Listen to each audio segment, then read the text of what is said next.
If you're watching this video, your F-150 is making a clicking sound. I'll make this quick as I couldn't find a good video that quickly identified the sound and the problem. The problem you're about to hear ended up being a dead battery.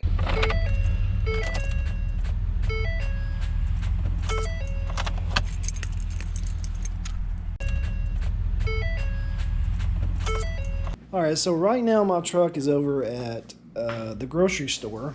And when I came out of the grocery store, it would not start. So I had somebody pick me up. Of course, it's always very inconvenient.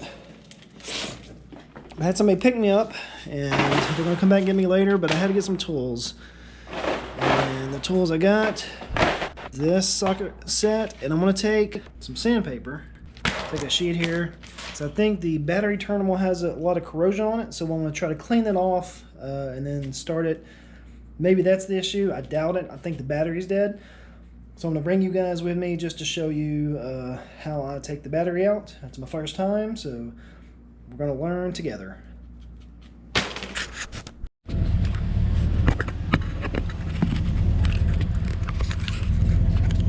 When you look at your battery, you'll see a few different nuts that you could possibly loosen. You only need to loosen this one on each terminal. It uses a 10mm socket. This will loosen the clamp and allow you to pull it off. As you can tell, I try to loosen every nut on the battery before figuring it out.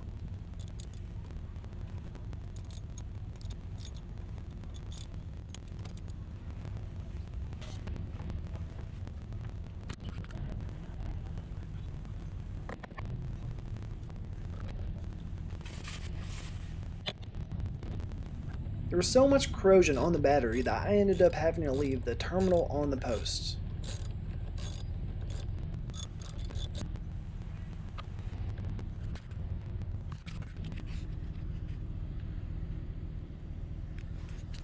The battery is held in place by a bracket. To detach, you need an 8mm socket to loosen this bolt.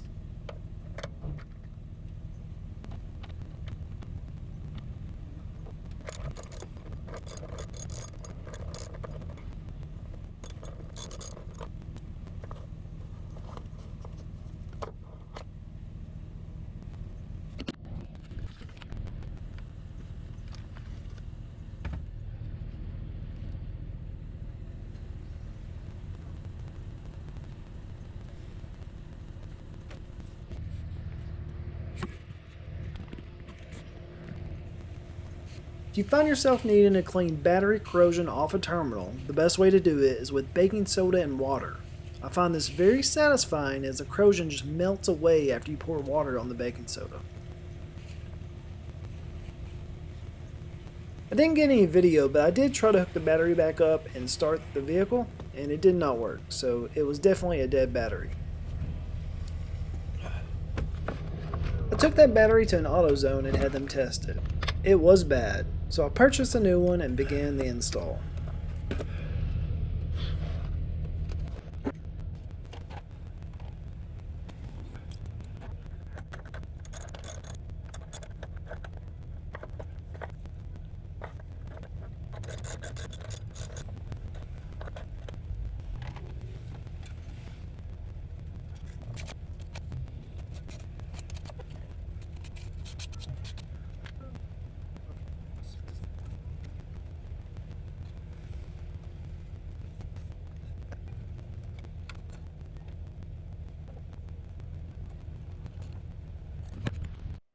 This is the new battery after install. I didn't get a video at the time of install. It started raining on me. But I got it installed okay. I did have some issues with the negative terminal. I had to buy a couple different ones to get the right one to fit. And then also couldn't, on site, I couldn't get the bracket installed, so I had to do that here when I got back to the house.